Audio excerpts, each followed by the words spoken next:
पनवा से पातरे धिया मोरे बाटे फुलवानी अनसुको वार जी।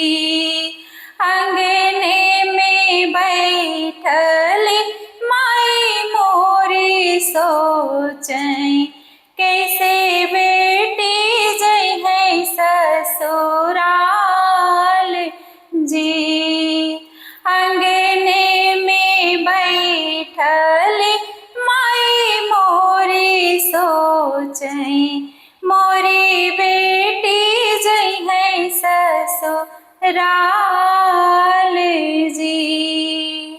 हरि क सिंदूरिया लैके आई है दूल्हे राम बेटी के दी है पहिराई जी।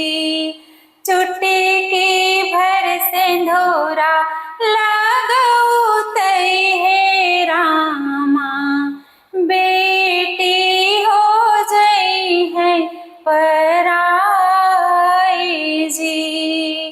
नवे महीना में कोखिया में पाला ताना मेहना सुन ले हजार जी। नवे महीना में कोखिया में पाला ताना मेना सुन ले हजार जी।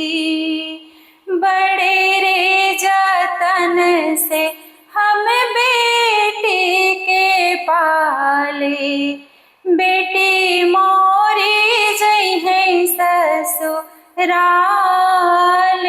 जी।